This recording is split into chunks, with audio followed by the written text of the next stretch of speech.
కొత్తగూడెంలో ఈదురుగాలులతో భారీ వర్షం, ఇంటిపై కూలిన రావి చెట్టు, తప్పిన పెను ప్రమాదం, లక్షలు ఆస్తి నష్టం, నేలకూలిన విద్యుత్ స్తంభాలు, చెట్లు. కొత్తగూడెం, లక్ష్మీదేవిపల్లి, రామవరం ప్రాంతంలో చెట్లు, విద్యుత్ స్తంభాలు నేలకూలిపోయాయి. దీంతో విద్యుత్ అంతరాయం ఏర్పడింది. కొత్తగూడెం మున్సిపాలిటీ రామవరంలోని నేతాజీ స్కూల్లో ఉన్న రావి చెట్టు బలమైన ఈదురుగాలులతో వీచడంతో ఎదురుగా ఉన్న చెల్లంగి రాంబాబు ఇంటి చెట్లు కూలడంతో ఆ ఇల్లు పూర్తిగా ధ్వంసమైంది. ఆ సమయంలో ఆ ఇంట్లో ఒక్కరే ఉండడం వల్ల పెను ప్రమాదం తప్పింది. సుమారు ₹1,00,000 వరకు ఆస్తి నష్టం జరిగిందని బాధితురాలు పేర్కొన్నారు. ప్రభుత్వం సాయం చేయాలని వేడుకున్నారు.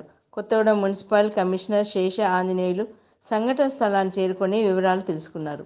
ఈ విషయాన్ని కొత్తగూడెం ఎమ్మెల్యే కూనంనేని సాంబశివరావు దృష్టికి తీసుకెళ్లారు. ప్రభుత్వం ఇచ్చే ఇందిరమ్మ ఇండ్లలో ఒక ఇంటిని ఆమెకు మంజూరు చేసి ఆ కుటుంబాన్ని ఆదుకోవాలని వార్డు కౌన్సిలర్ శ్రీనివాస్, మునిగడపు పద్మలు డిమాండ్ చేశారు. ఏం జరిగింది చెప్పు. అసలు ఏం జరిగింది తెలియదు సార్. నేను ఇంట్లో ఉన్నా, తలుపు తీద్దామన్నప్పటికి ఇల్లంతా బలబల కూలిపోతుంది. ఎన్ని గంటలు జరిగింది? బయటకు వచ్చిన 6 అవుతుంది అనుకుంటా, 5 అవుతుంది సార్. ఎంతమంది ఉండేది?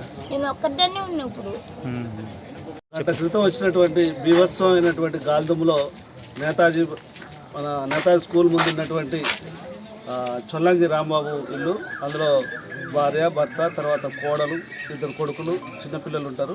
వాళ్ళు సెలవుల్లో ఇంటికి పోయారు. గంట క్రితం వచ్చినటువంటి గాలిదుములో అన్ఎక్స్పెక్టెడ్గా ఈ రావి చెట్టు ఆ ఇంటి మీద పడ్డది. ఆమె పడ్డది కూడా తెలియదు. ఇల్లు ఎందుకు కూలుతుంది, రేకుల కింద పడుతున్నాయి అనేది సడన్గా చూసి బయటకు వచ్చేటప్పటికే చెట్టు పడిపోయింది. అంటే ప్రాణాపాయ స్థితిలో నుండి బయటపడ్డది.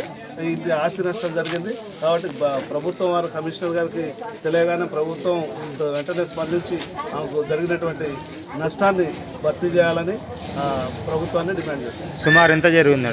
సుమారు ₹1,00,000 నష్టపరిహారం జరిగింది. రేట్లు చూపిపోయినా ఇంట్లో ఉన్నటువంటి ఫర్నిచర్ అవన్నీ కూడా ధ్వంసమైనవి.